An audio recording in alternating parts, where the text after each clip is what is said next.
Hello, welcome. It's us, the crazy movie nuts, but we don't commit crimes. We're just crazy about movies. Woo! We're here with a really weird way to review a movie, which we're going to try, which I'm sure just worked fantastically.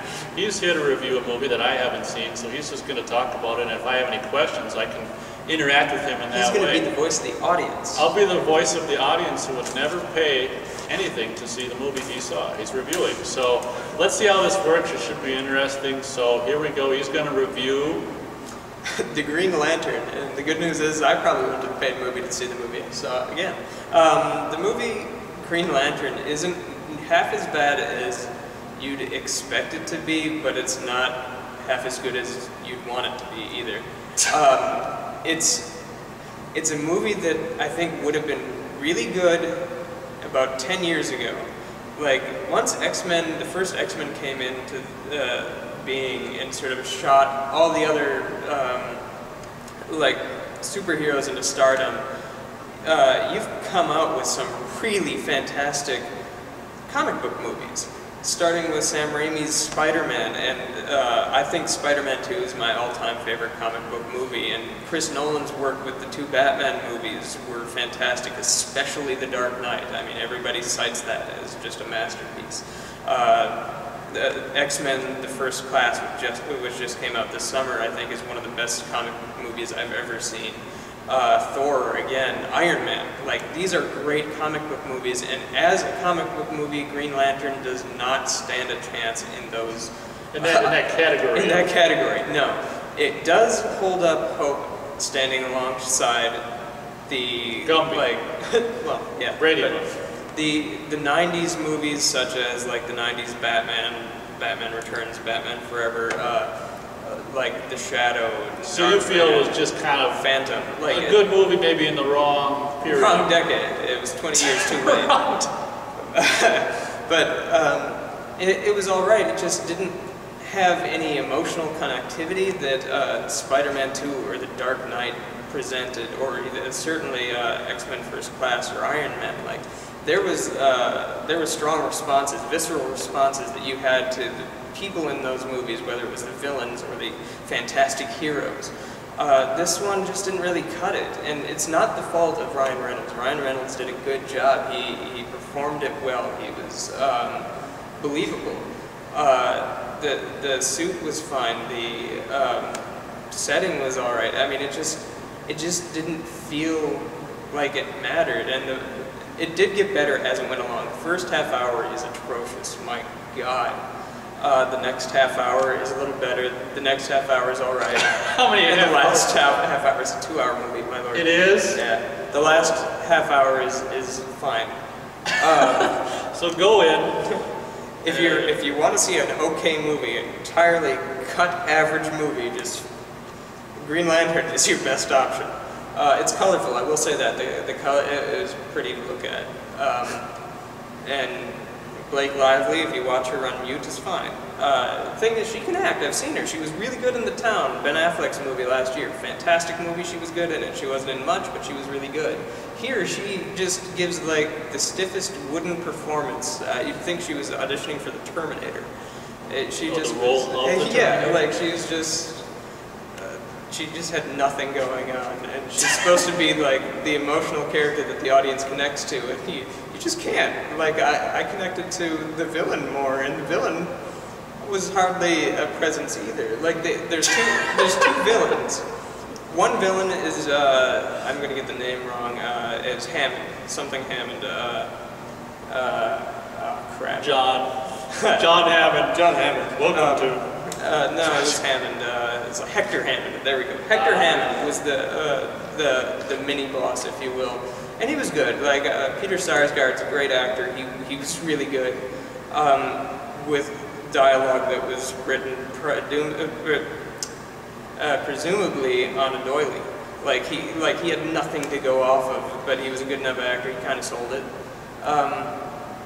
But the main villain is basically like a big spider alien thing in the sky, and like a rule of thumb, people, is that you have your main villain have a character. If your main villain is just an object in outer space, there is nothing, like, when the Green Lantern's going up there and punching the thing, you don't care, because it's like, alright, whatever. Like, the Joker worked because, like him or not, like, there was something that you could connect to, or find hate in, or something.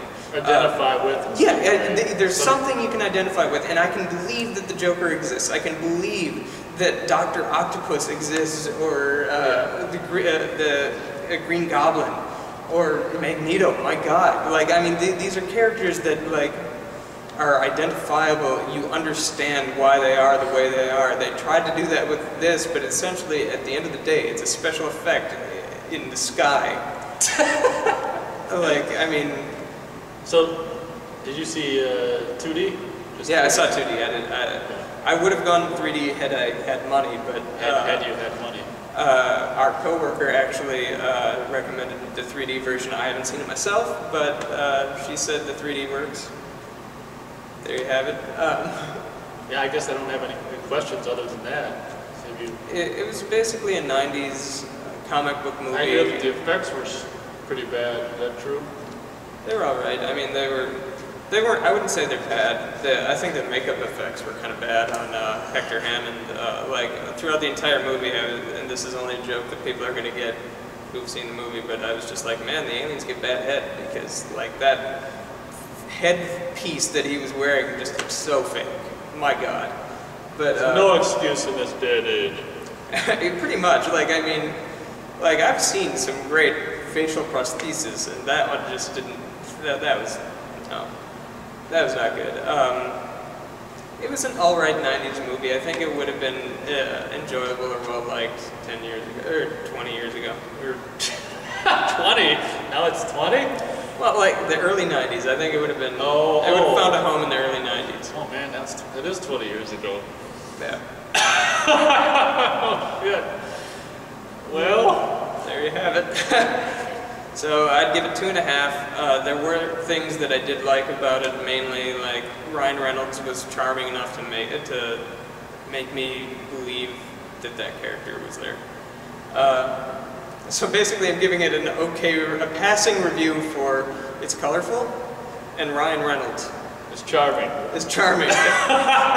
You want to see a better Ryan Reynolds movie, just pick any other one that he was in. Except Amityville Horror. Except for Amityville Horror. I'm not a Van Wilder fan either, but to see The Proposal even, I just, whatever. Starage.